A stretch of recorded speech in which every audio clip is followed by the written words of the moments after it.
Carlos Drummond de Andrade, em seu antológico poema Mãos Dadas, é categórico quando escreve: não serei o poeta de um mundo caduco. O tempo é minha matéria. Do tempo presente, os homens presentes, a vida presente.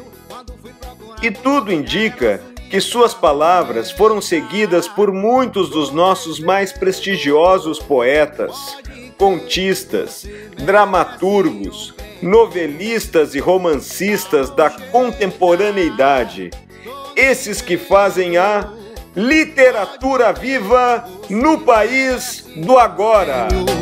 De mulher mais bandida do mundo, o coração que é vagabundo. Hoje eu que finjo que você não existe. Se soubesse de onde eu vim, não me sorria. Nelson Rodrigues nasceu em 1912 e morreu em 1980. Com cara enjoada de fotografia, agora que sabe tem medo de mim. Mas no seu lugar eu também teria. Queria escrever uma bela canção, mas faltou caneta, faltou papel. Tudo que eu tinha. Vestido de Noiva consolidou Nelson Rodrigues como um dos nomes mais importantes da dramaturgia nacional. Enquanto se recupera no hospital, depois de ser atropelada, Alaide é assombrada por lembranças de seu passado conflituoso e as de Madame Clessy, uma prostituta do começo do século XX. Encenada pela primeira vez em 1943, a peça, que se articula em 3 planos cênicos, o da alucinação, o da memória e o da realidade, foi o primeiro grande sucesso de público de Nelson Rodrigues. Intimidade pra deitar e sonhar no teu chão. Hoje eu que finjo que você não existe. Se soubesse de onde eu vim, não me sorria. No oposto do sol encontrei o meu posto e te queimei com meu... Terceira peça de Nelson Rodrigues, Álbum de Família, foi a que passou mais tempo embargada pela censura. A obra, baseada numa tragédia familiar, com elementos como traição, ciúme, morte e principalmente incesto, foi escrita em 1945, mas só estreou em 1967. Nela, Nelson Rodrigues se propõe a desmitificar a imagem aparentemente normal da instituição familiar, o que lhe rendeu muitas críticas e a posição de autor maldito no cenário dramático nacional da época. Pra perto do tal do ego bom. Adeus, adeus, céu azul. Não rasga a pele, fere o coração. Me dê. Arandir, um homem casado, beija a boca de outro homem, que acaba de ser atropelado, realizando assim seu último desejo antes de morrer. A cena é presenciada por Amado Ribeiro, um jornalista que resolve tirar proveito do episódio. Com o destaque do caso, Arandir se isola, sofrendo com a descrença de todos à sua volta e se vê compelido a um destino que não consegue modificar.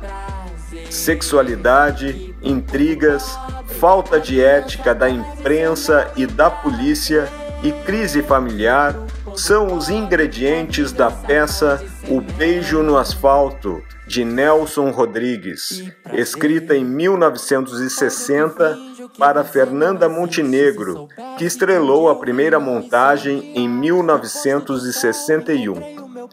Com uma habilidade genial para ironizar e satirizar os desvios comportamentais da sociedade, Nelson Rodrigues criou um teatro único e universal que vem atravessando décadas com a mesma vitalidade.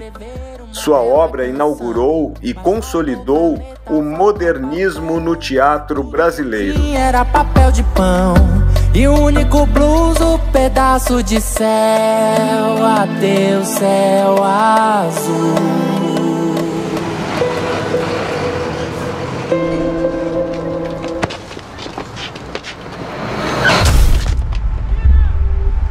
Um rapaz foi atropelado.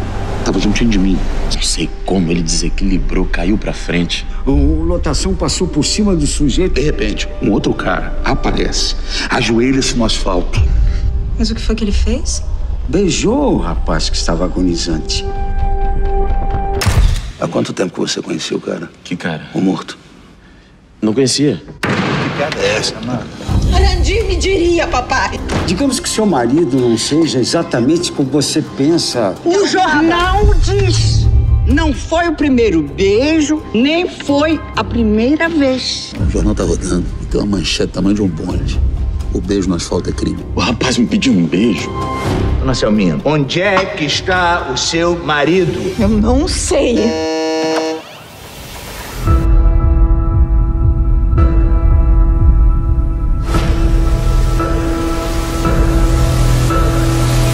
Em toda a minha vida, a única coisa que se salva é o beijo no asfalto. Uma bela canção, mas faltou caneta, faltou papel.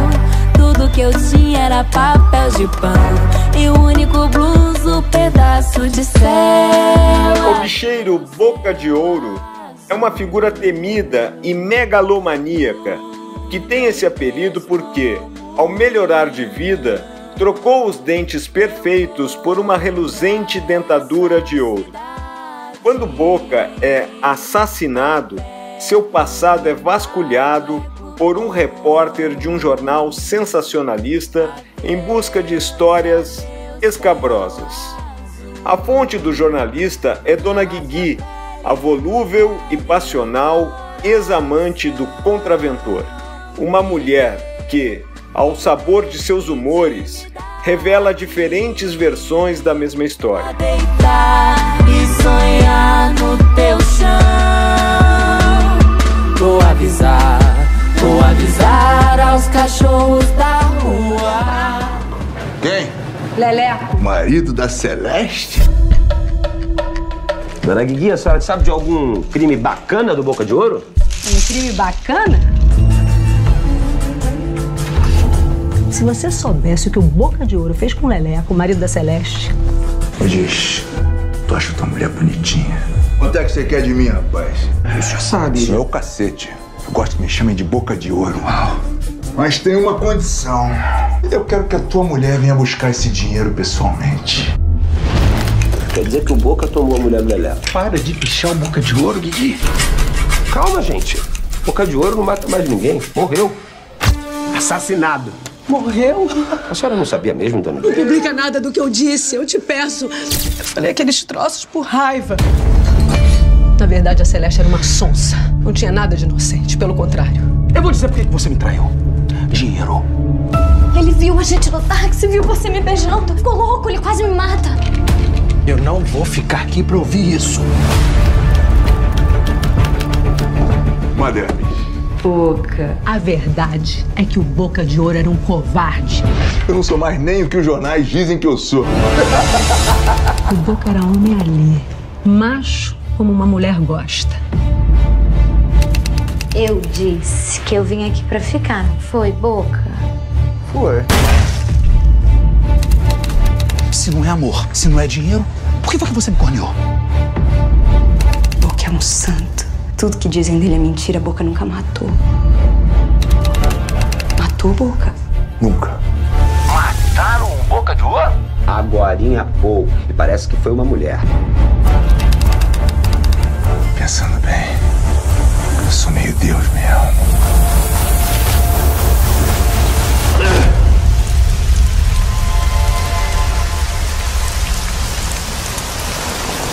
Vocês querem saber o que aconteceu no Duro?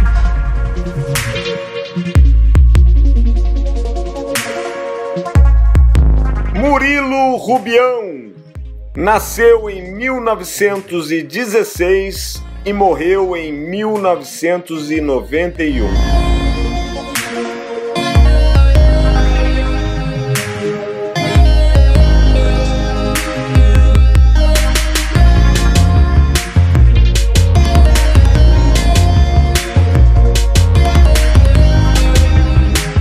Rubião se aventurou no universo do fantástico antes que o gênero ficasse em voga entre os escritores latino-americanos.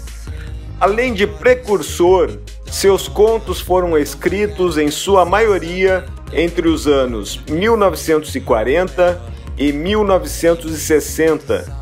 Rubião é mestre em fazer o absurdo penetrar na realidade cotidiana, subvertendo-a e lançando novos olhares sobre temas consagrados da literatura, como o desejo, a morte, o amor e a falta de sentido do mundo moderno. Rubião lapidou a exaustão, ao longo de sua carreira literária, 33 contos, entre os quais se destacam O Pirotécnico Zacarias, Teleco, o Coelhinho e Bárbara. Sempre o tempo apagando você, e agora é tão tarde, e a saudade vem e invade. Sempre penso em você, sempre penso comigo, e você eu não... Fernando Sabino nasceu em 1923 e morreu em 2004.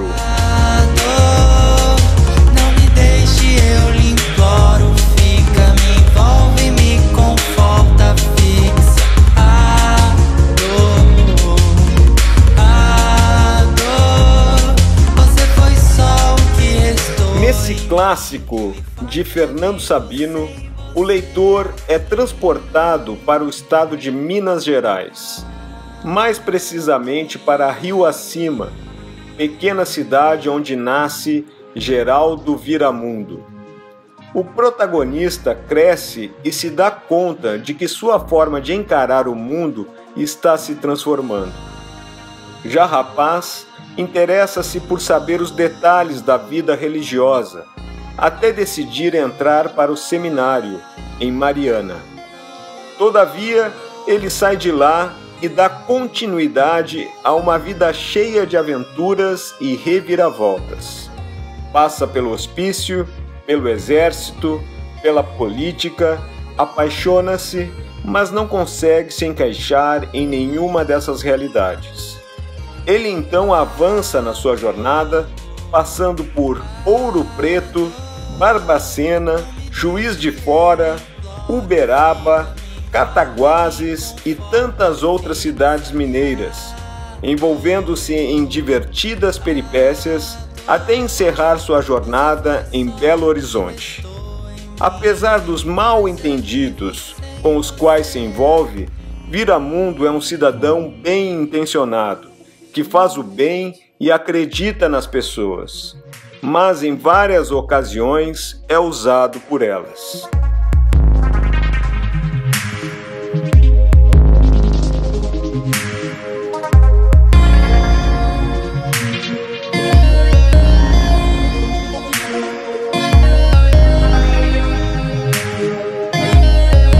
Dalton Trevisan nasceu em 1925.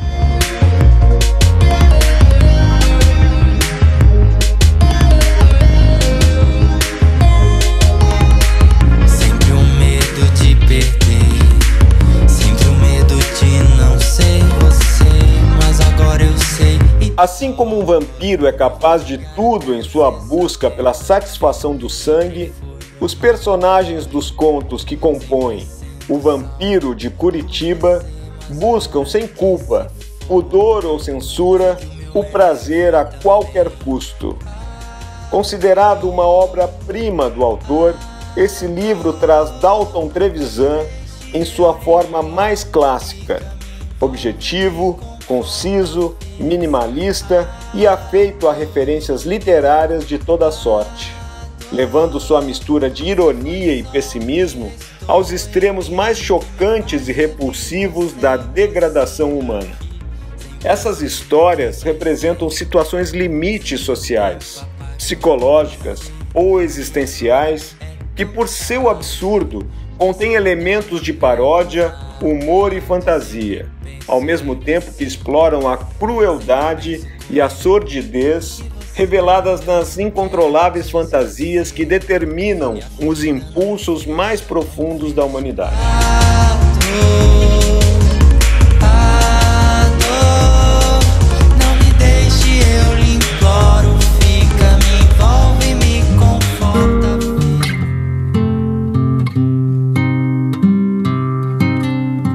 Altran Dourado nasceu em 1926 e morreu em 2012. Será qualificada ela quem recusar.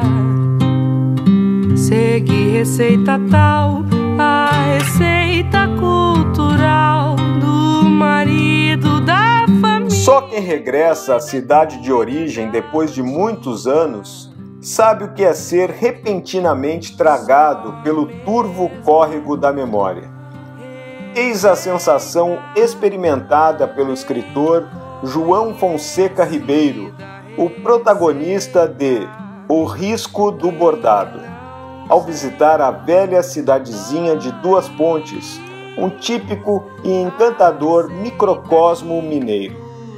Ali, objetos, perfumes, pessoas e construções têm o condão de trazer do fundo desse rio momentos imemoriais que habitam o interior de João. Duas Pontes preservam os cenários de muitas histórias, como a Casa da Ponte, antigo prostíbulo onde morava Terezinha Virado, aquela que despertou em João os primeiros desejos ardentes. Em outra rua está a casa do erudito Dr. Alcebiades, com sua vasta biblioteca, e ainda os telhados por onde o lendário pistoleiro Xambá correu debaixo de uma saraivada de balas. Contudo, João tem de tomar cuidado, pois não são apenas boas lembranças que andam por ali. Fantasmas e desilusões estão também à espreita. Todo um perfil afetivo mineiro, ao mesmo tempo universal e regional, descortina-se na prosa contagiante de Altran Dourado. Lançado em 1970, O Risco do Bordado foi obsessivamente urdido pelo autor, baseado em uma curiosa série de esquemas e diagramas.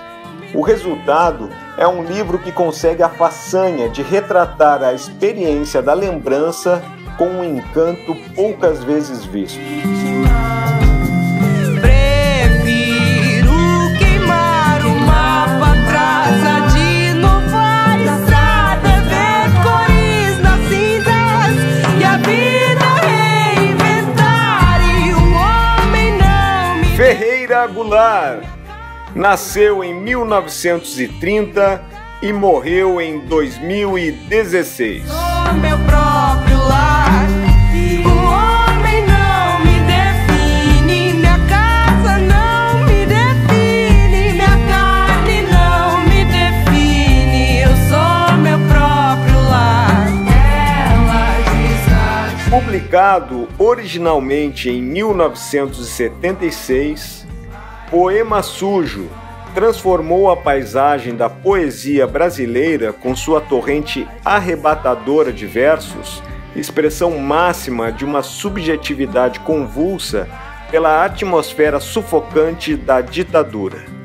O poema foi escrito na Argentina, onde o autor se encontrava exilado.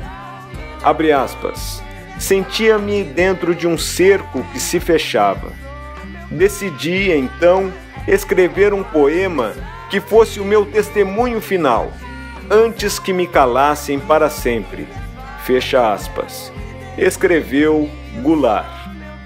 Abre aspas. Imaginei que poderia vomitar, em escrita automática, sem ordem discursiva, a massa da experiência vivida.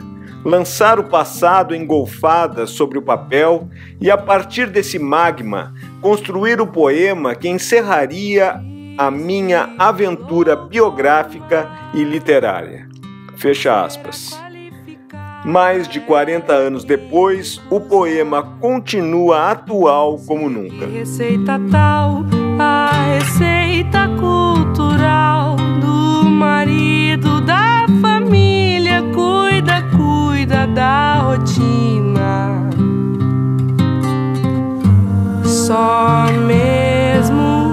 Radwan Nassar nasceu em 1935. Da receita, quem não sem dores aceita que tudo deve mudar. Lavoura Arcaica é um texto em que se entrelaçam o novelesco e o lírico por meio de um narrador em primeira pessoa, André, o filho encarregado de revelar o avesso de sua própria imagem e, consequentemente, o avesso da imagem da família. É, sobretudo, uma aventura com a linguagem. Além de fundar a narrativa, a linguagem é também um instrumento que, com seu rigor, desorganiza um outro rigor, o das verdades pensadas como irremovíveis. Lançado em dezembro de 1975, Lavoura Arcaica foi imediatamente considerado um clássico. Abre aspas. Uma revelação, dessas que marcam a história da nossa prosa narrativa. Fecha aspas. Segundo o professor e crítico Alfredo Bose.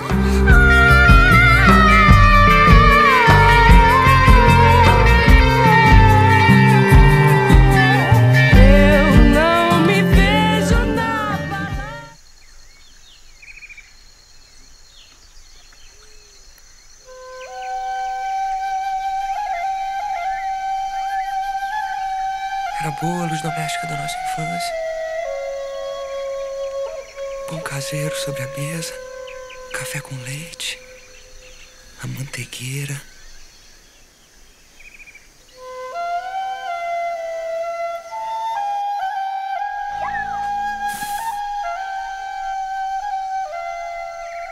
A claridade da nossa casa. Essa claridade que mais tarde passou a me perturbar.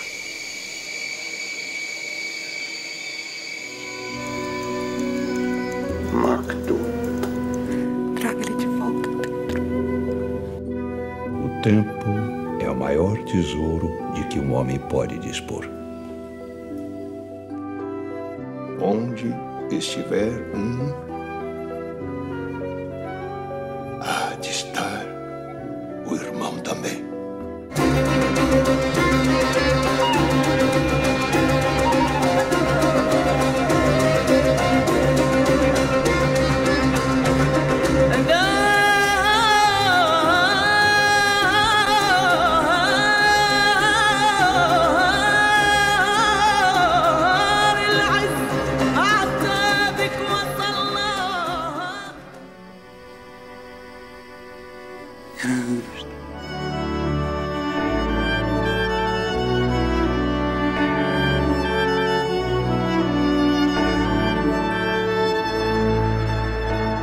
Parando com a peste no corpo o círculo que dançava, mas dominando a todos com seu violento ímpeto de vida.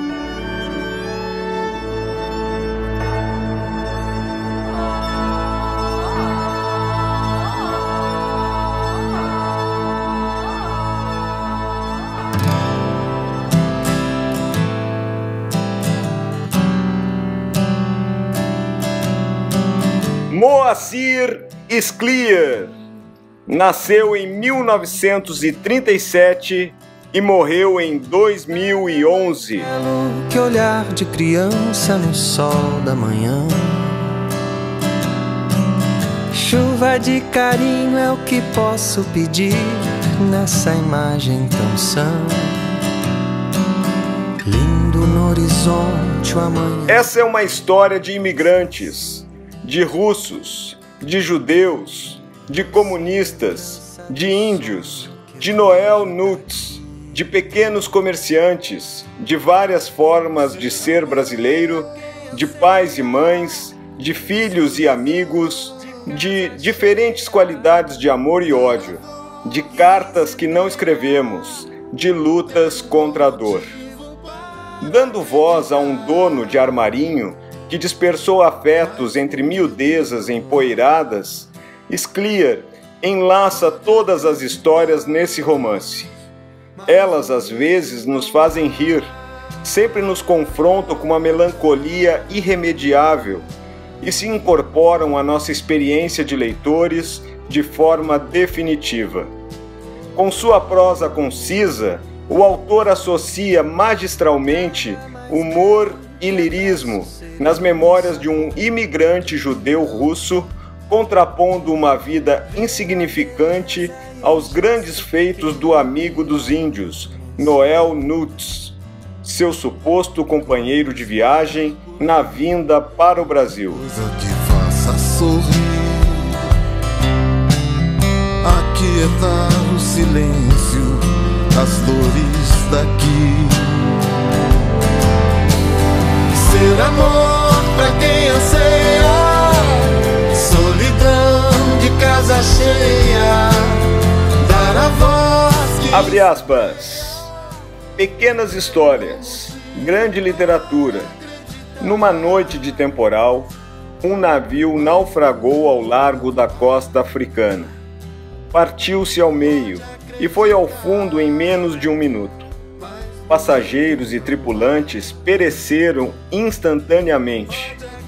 Salvou-se apenas um marinheiro, projetado à distância no momento do desastre. Meio afogado, pois não era bom nadador, o marinheiro orava, despedia-se da vida, quando viu a seu lado, nadando com presteza e vigor, a vaca Carola. Agarrado aos chifres da vaca, o marinheiro deixou-se conduzir. E assim, ao romper do dia, chegaram a uma ilhota arenosa, onde a vaca depositou o infeliz rapaz, lambendo-lhe o rosto até que ele acordasse. Fecha aspas. Está aí um fragmento representativo do conto A Vaca, de O Carnaval dos Animais, coletânea de narrativas curtas em que leões, ursos, coelhos, vacas e cachorros são os grandes protagonistas. Trata-se de um dos primeiros livros do imortal Moacir Scliar, que reúne contos que, por meio do fantástico e do insólito, revelam a maior parte das temáticas que acompanhariam o autor ao longo de sua carreira: a condição de imigrante, as raízes judaicas, a vida em família, a condição humana, tudo regado com muito humor.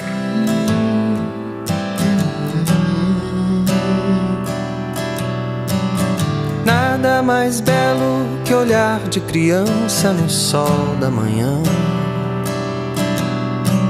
Chuva de carinho é o que posso pedir nessa imagem tão sã. No interior do Rio Grande do Sul, na pacata família Tratskovski, nasce um centauro, um ser metade homem, metade cavalo.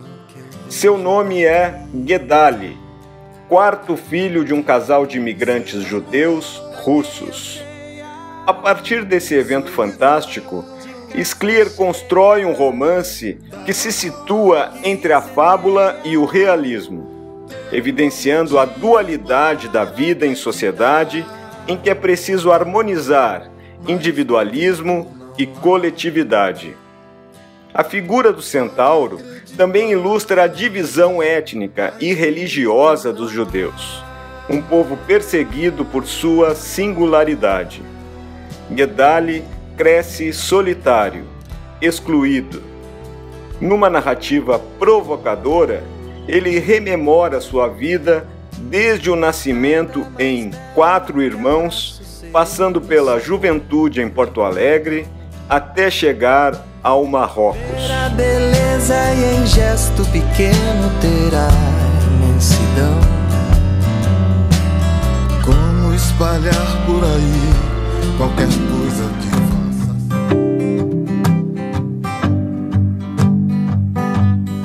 Nélida Pinhon nasceu em 1937.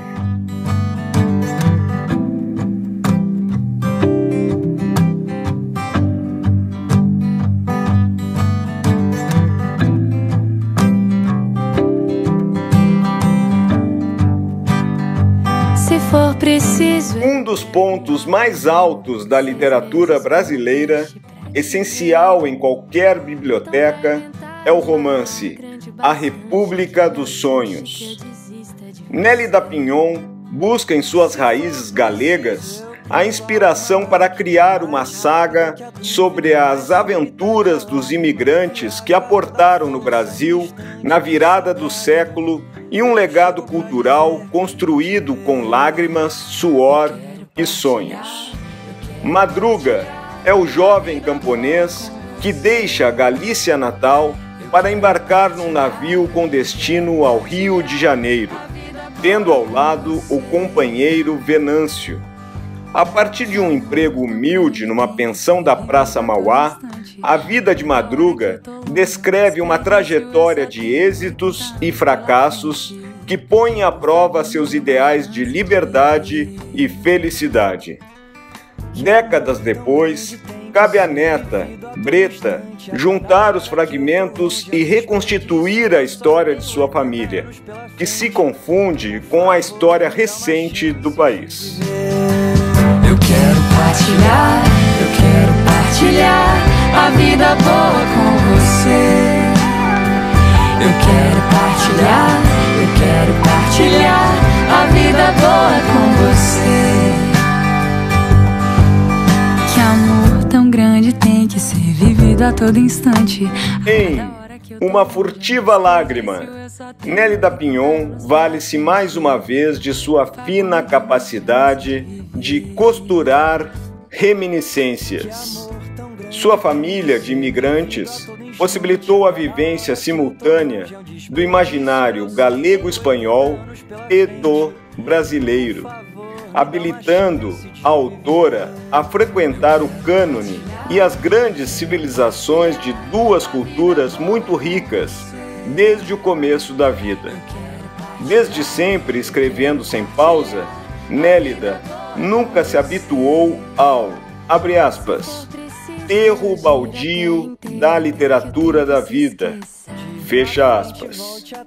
Diante de um diagnóstico pessimista e, acima de tudo, cruel e ameaçador, conquanto equivocado, viu-se planejando os próximos passos como quem delineia o esqueleto de um livro. De início, os planos eram um diário para anotar essa nova fase, mas as lembranças a levaram a essas reflexões poéticas da realidade, entremeadas ao rico repertório de referências da autora e dotadas de domínio pleno da linguagem e uma costura de camadas de leituras possíveis, em uma aliança entre o texto e o leitor. Se a certeza da morte iminente leva a uma grande metamorfose, talvez a maior pela qual uma pessoa pode passar, o veredito levou Nélida Pinhon a compreender sua própria trajetória, a condição de escritora, a relação com a finitude, a condição de um epílogo da vida. Com extraordinário talento para narrar suas experiências e rara habilidade para sublinhar os sabores dos detalhes, Nélida é escritora para quem a morte, domada, é personagem. Para quem o veredito da morte, projetado, é diagnóstico para resistir e superar.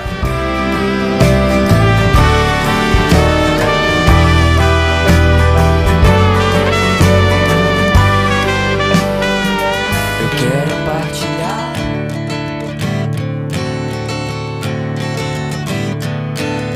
Lia Luft nasceu em 1938. É uma índia com colar, a tarde linda que não quer se pôr. Dançam as ilhas sobre o mar, sua cartilha tem o ar de que cor, o que está acontecendo. Abre aspas. Por que não morremos num período assim? Antes que tudo comece a esboroar. Nem sei se é no fundo ou na superfície que começa a erosão. A primeira tristeza não partilhada, a primeira solidão em que se vira as costas e, ao voltar, não se encontra mais a presença reconfortante. Apenas outra solidão, de costas. A consciência está alerta, está acabando. O resto vem depois. Todo o cortejo. Fecha aspas. Esse fragmento pertence ao romance As Parceiras, lançado originalmente em 1980. O primeiro de uma das mais premiadas e consagradas escritoras brasileiras. A obra aborda principalmente a contestação aos valores patriarcais. Uma visão feminina sobre uma família marcada pela morte, pela loucura, por um mundo decadente que a envolve e a desagrega. Nessa obra de estreia, Lia ensaia o mistério, o encantamento de narrativas em que a virulência atravessa o veio das emoções humanas. Uma lembrança dos contos de fadas que a escritora devorava quando menina.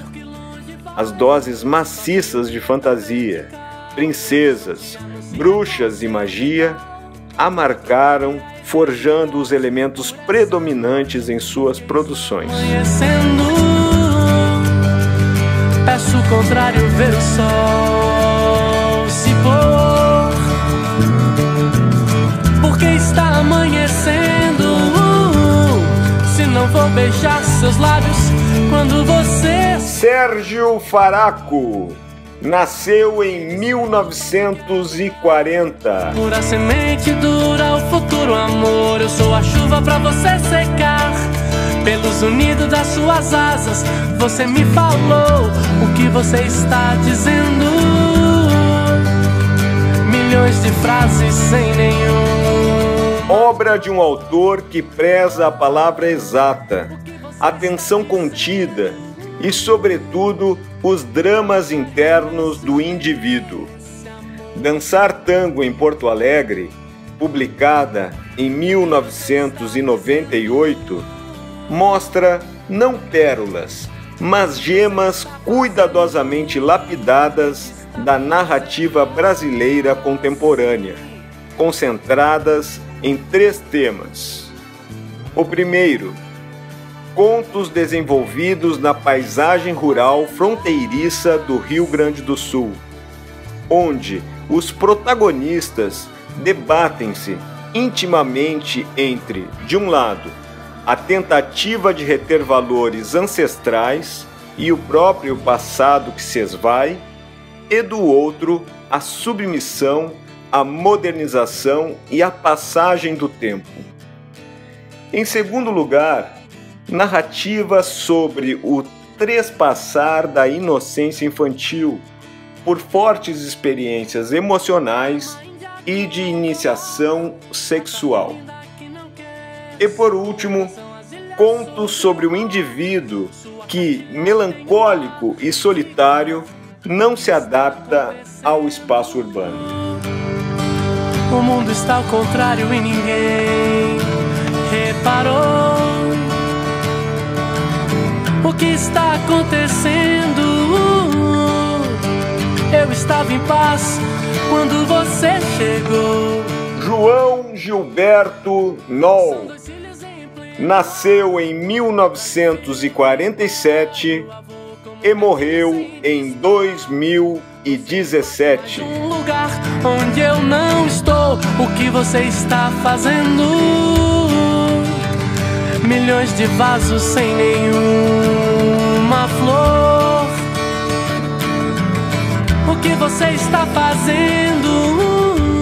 Em Armada, João Gilberto Noll apresenta um personagem que transita em espaços diversos de uma cidade. Um rio, o mar, um matagal, um teatro, um hotel, um asilo de moradores de rua. Nesses lugares, enquanto se relaciona com pessoas de variados tipos, Pedro Armada experimenta um vasto leque de sensações. Ao transformar o asilo em palco para suas histórias, descobre na reação de sua plateia o gosto pela arte. Pelas ruas da cidade, acompanha o crescimento de uma jovem que se torna uma grande atriz. Com a construção de uma história ao mesmo tempo fragmentada e unida pelo fio das divagações do protagonista, Noll faz uso de elementos do cotidiano do personagem para marcar a passagem do tempo e de uma linguagem própria para conduzir a narrativa. Porque está amanhecendo, se não vou beijar seus lábios quando você se for.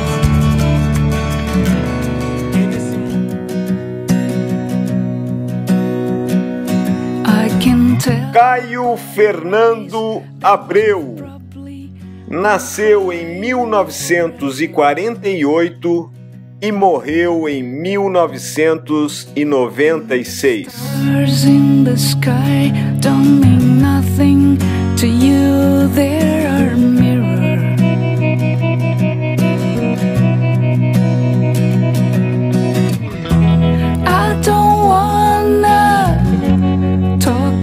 Em sua obra mais célebre, publicada em 1982, quando tinha 34 anos, Caio Fernando Abreu faz transbordar de cada página a angústia, o desassossego e o estilo confessional que o consolidaram como uma das vozes mais combativas e radicais de sua época. A prosa visceral dos 18 contos de Morangos Mofados, potencializada pela hesitação coletiva de um país que vislumbrava a redemocratização ante a falência incipiente do regime militar, traduziu as inconstâncias humanas mais profundas e continua, ainda hoje, arrebatando leitores de todas as gerações. Para José Castelo, embora seja um livro de narrativas curtas, abre aspas, a obra mantém uma férrea unidade em torno da coragem de se despir, da fidelidade aos sentimentos mais íntimos e mesmo os mais terríveis, e ainda a dificuldade de ser. Fecha aspas.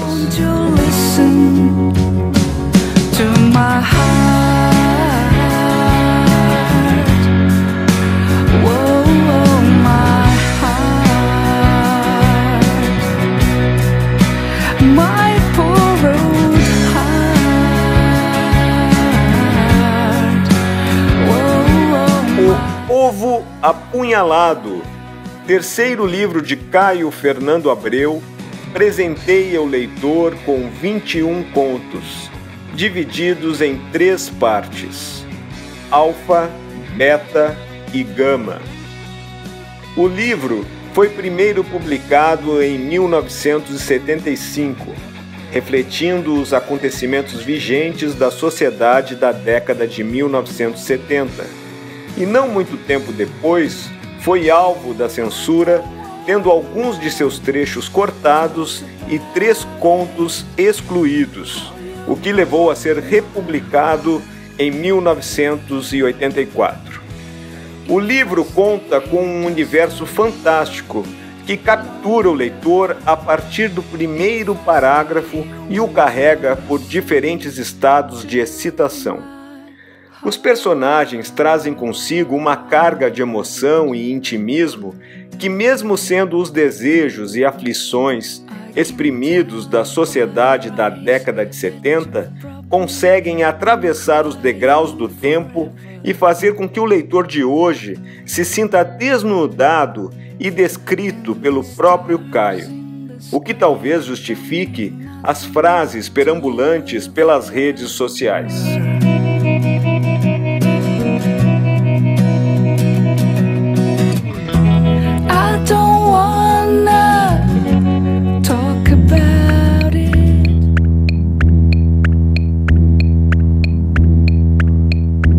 Bernardo Carvalho nasceu em 1960.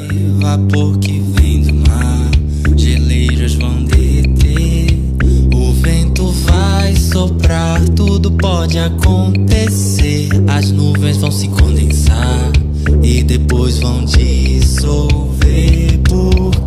Na noite de 2 de agosto de 1939, um jovem e promissor antropólogo americano, Buell Cohen, matou-se aos 27 anos de forma violenta, enquanto tentava voltar para a civilização, vindo de uma aldeia indígena no interior do Brasil. O caso se tornou um tabu para a antropologia brasileira. Foi logo esquecido e permaneceu em grande parte desconhecido do público. 62 anos depois, ao tomar conhecimento da história por acaso, num artigo de jornal, o narrador desse livro é levado a investigar de maneira obsessiva e inexplicada as razões do suicídio do antropólogo.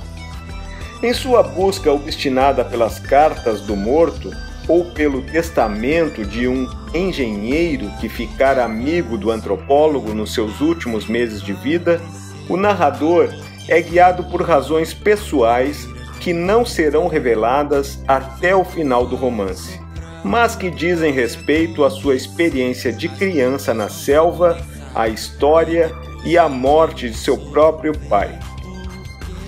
9 Noites narra a descida ao coração das trevas, empreendida pelo jovem expoente da antropologia americana, colega de Lévi-Strauss e aluno dileto de Ruth Benedict, às vésperas da Segunda Guerra.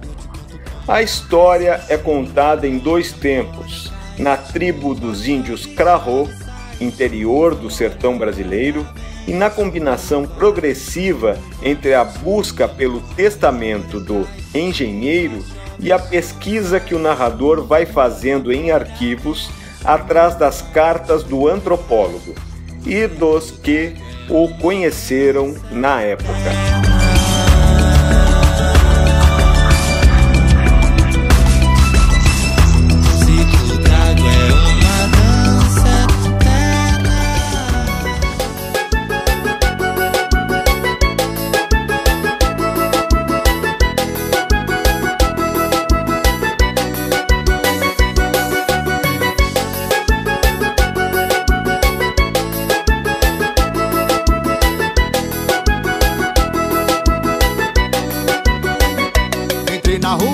Com meu carro rebaixado, no meu porta-malas escutando forró pesado.